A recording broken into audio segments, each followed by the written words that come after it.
Hey everyone, Brayden here coming to you with a breaking Disney news update as yesterday, out of the blue, Disney announced their future intentions to massively expand the Disneyland Resort out in California with all new attractions and restaurants. If you recall, it wasn't too long ago, Disney was working on a new luxury resort hotel for the Disneyland Resort. They had to cancel because of fights with the City of Anaheim over tax incentives. So we know Disney's been looking into doing some big expansion stuff on property like this before. This time though, as you can see in this map layout, we are looking at something much bigger than a single hotel. Now, I haven't seen anyone yet really put into perspective what this is exactly. If you look at this concept art, you might be wondering to yourself, did Disney just randomly out of the blue announce not only an expansion to Disneyland, but also DCA? And also Disney released this art in this new area, this new East Side area, where some people are saying, did Disney just announce a third gate? And the answer is no, they have not.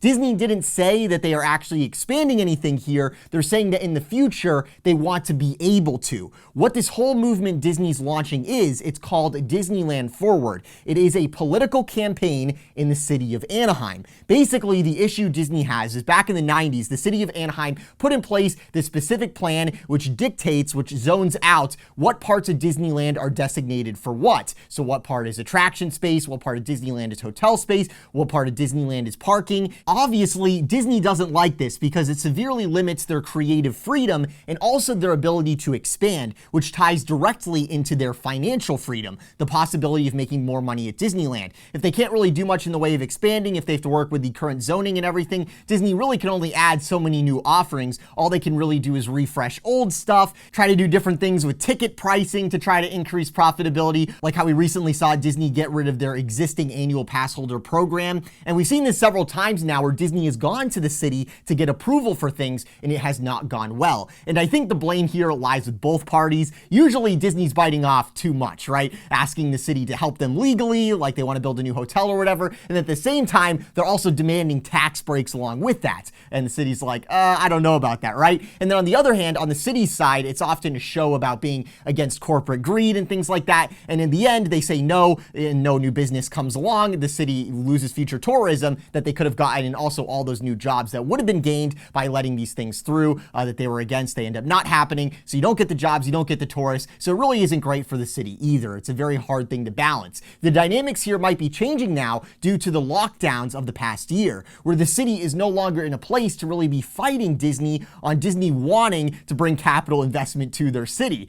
The tourists have not been coming lately, and the city is projected to run a $108 million deficit for this fiscal year. So anything at this point that helps bring jobs and businesses to the city, they're likely going to be more amenable now than they were just a few years ago. And we've already seen that with the city having gone from turning down Disneyland's luxury resort back in 2018 to this last year running press conferences begging the governor to allow Disney and all the other tourist attractions in the area to reopen because, you know, it was such a financial blight on the city. So now you're probably starting to get what this Disneyland Forward thing is about. Disney gives us this very broad scope concept art where you really can't pick much out in it. It looks really cool. On Disney's DisneylandForward.com website, they show all the cool things that they could add should the city of Anaheim change the law so Disney can make parking space into attraction space. Lands coming to Tokyo Disney Sea are proposed as perhaps great future additions to their California resort. Frozen Land, Tangled Land, a Peter Pan themed land. They also bring up some lands they're currently bringing elsewhere as possible future Disneyland candidates, like the Zootopia land that's coming to Shanghai, and probably Disney's Animal Kingdom, right? That's been rumored forever. And Joe Rohde, who was against it, he's out now.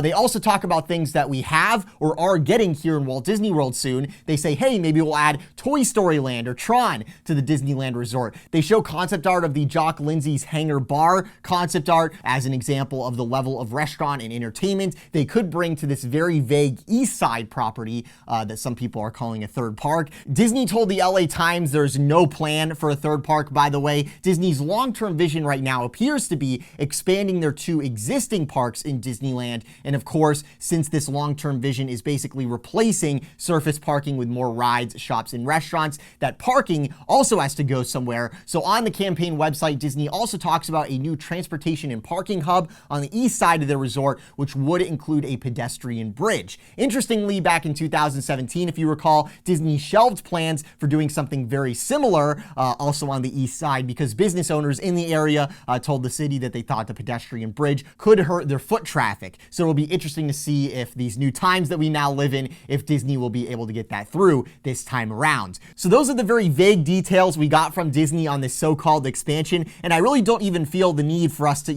zoom in super far into the concept art and try to pick stuff out, because the fact of the matter is, as I'm explaining to you, this really isn't Disney announcing an expansion. It's more they just want the ability to do an expansion in the future. So when Disney actually gets to the point, let's say that they do get the approval and they do make an expansion in the coming years, it's going to look a lot different than it does in this concept art. This is just a very basic layout, the specific buildings and lands you're seeing here. That's not how it's actually going to look. And that's the reason I'm making this video. What I'm really trying to impress upon you here, with everyone saying third park, Disneyland expansion, things like that, Disney doesn't actually have the blueprints for a huge resort expansion they're ready to get approved and break ground on. In fact, the earliest that it's been reported that we could expect concrete plans from Disney that they will present to the city of Anaheim, that won't be happening until 2023. So Disney isn't saying that they're expanding Disneyland yet. They're campaigning to change the law in the city so that Disney has the ability to expand when they want to. The purposes of this art you're seeing, you're probably wondering, okay, if Disney's not actually expanding the resort yet, why did they release all this art? Why did they name all these seemingly random lands from other parks around the world? It doesn't mean that all these things are coming to Disneyland. The reason Disney is doing that, what all this serves to do is to provide the public with a visual of what Disney could do, so the public gets excited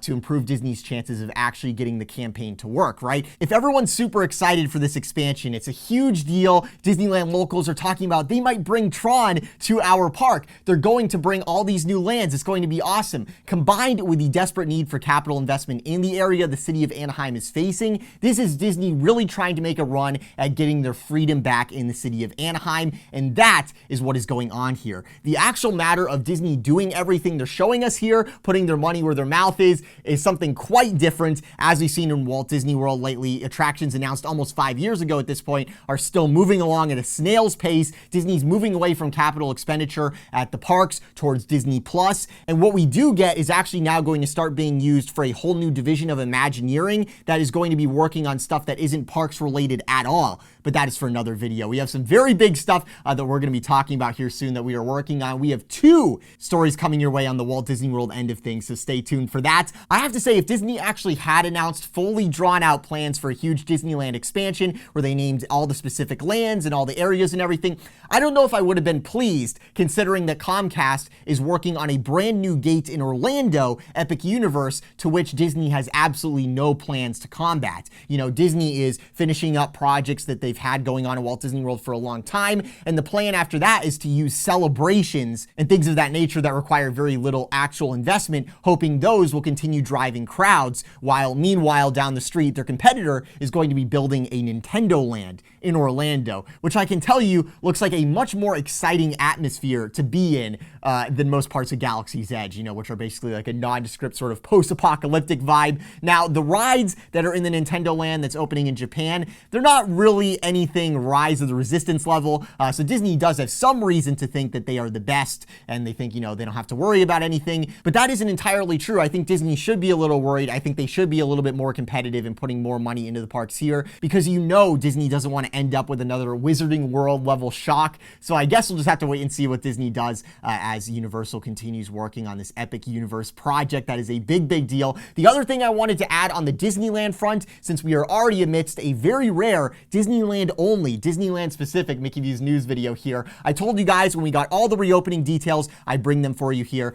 for Disneyland, and we now have them. If you recall, a couple of weeks ago, the California governor's office said, hey, soon these counties will be in the correct zone where they can start to have their theme parks reopen, with some heavy rules and restrictions against stuff indoors, capacity limits, things of that nature. And at first, Disney said they weren't sure yet when they would open, even if they could on April 1st technically. And while Disney said this was because they'd have to call back cast members and do training, others speculated it could have something to do with the Touch of Disney event in DCA that Disney sold lots of tickets to, unaware of the sudden ability to reopen they'd soon be getting. It sold out so quick for the original dates, which went originally through April 5th, they actually added more days and sold tickets for events going through April 19th, which naturally also booked up very quick, with tons of huge Disneyland fans in Southern California wanting to get back to the magic. And since you have have this hard ticket event that goes pretty far into April. Opening the parks early April or at the beginning of April isn't exactly fair to all those people who paid for this special hard ticket event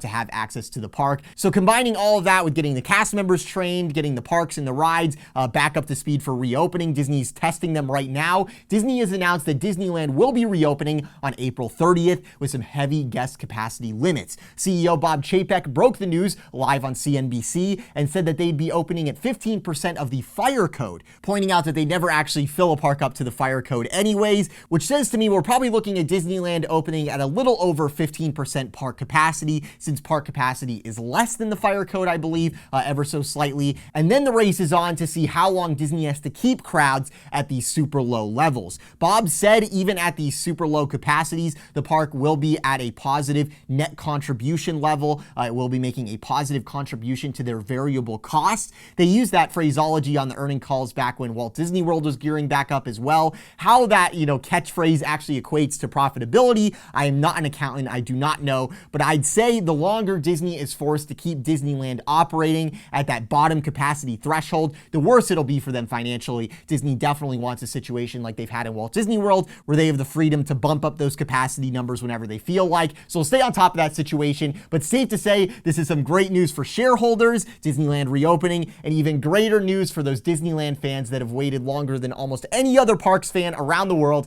to get their favorite resort back open. After Disneyland, the only one that's left to have never reopened is Disneyland Paris, which is not reopened. It was supposed to reopen on April 2nd, but the situation with the government there and the steps they're taking to now initiate yet another lockdown, because of that, the date is no longer happening, and Disneyland Paris will remain offline a little while longer here. And on top of Disneyland reopening, also Disneyland fans now have a possible massive expansion at the resort to look forward to and to speculate all about, which is some pretty exciting stuff. I'm very interested to see if that actually does end up getting through with the city and everything, what it actually ends up becoming, what specific lands Disney ends up putting in each section there. It looks like there's going to be a Disneyland section, and then you're going to have the DCA section, and then in the middle you have the hotels. So it's really a question of what goes in the DCA section, what goes in the Disneyland section. Adding new lands to Disneyland, that is a pretty big deal. It is a very classic park. The Disneyland super fans have waited so long for good news, and it's coming in pretty big heaps right now, which is so great to see. There's guests doing the hard ticket event as we speak. The parks are just a month away from being back open, and in the interim, Disney's trying to get the city to let them add way more lands and attractions for everyone to enjoy. And if I was a little too realistic here about the fact that, there's no guarantee Disney actually does any of this, their interest in spending money at the company is not focused at the parks right now, that doesn't mean that we couldn't see this expansion actually announced with more details, let's say later this year or next year perhaps, if things go well negotiating with the city. Disney has demonstrated wanting to invest money in expanding Disneyland several times over the last few years with all those now canceled plans. So should they get this plan through, should they get approval here to switch up the zoning and stuff, we could see the plans and announcements get underway quite quickly, and maybe the money starts flowing back in the direction we want it to, towards the parks,